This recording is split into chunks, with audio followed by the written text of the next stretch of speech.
40 ఏళ్ల పోరాటం, కోట్లాది ఆంధ్రుల కల చివరకు 2026 జూన్ 1న నిజమైంది.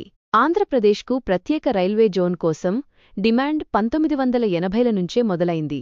2003లో వాల్తేరు డివిజన్ను ఈస్ట్ కోస్ట్ రైల్వేకు అప్పగించడంతో ఉద్యమం మరింత ఉధృతమైంది. 2014 రాష్ట్ర విభజన తర్వాత ఆంధ్రప్రదేశ్ పునర్వ్యవస్థీకరణ చట్టంలో ప్రత్యేక రైల్వే జోన్ హామీ చేరింది. దాదాపు 5 ఏళ్ల ఒత్తిడి, నిరసనలు, రాజకీయ పోరాటాల తర్వాత 2019 ఫిబ్రవరి 17న కేంద్రం సౌత్ కోస్ట్ రైల్వే జోన్ను ప్రకటించింది. పూర్తిస్థాయి అమలుకు మరో 7 సంవత్సరాలు పట్టింది. 2026 జూన్ 1 నుంచి విశాఖపట్నం కేంద్రంగా భారతదేశ 18వ రైల్వే జోన్ అయిన సౌత్ కోస్ట్ రైల్వే అధికారికంగా కార్యకలాపాలు ప్రారంభించింది. ఈ జోన్ పరిధిలో విజయవాడ, గుంటూరు, గుంతకల్, విశాఖపట్నం డివిజన్లు పనిచేయనున్నాయి.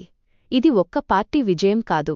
40 ఏళ్ల ప్రజా ఉద్యమం, రైల్వే ఉద్యోగుల పోరాటం, రాష్ట్ర నాయకుల ఒత్తిడి, కేంద్ర నిర్ణయాల కలయికతో సాధించిన ఆంధ్రప్రదేశ్ చారిత్రక విజయం.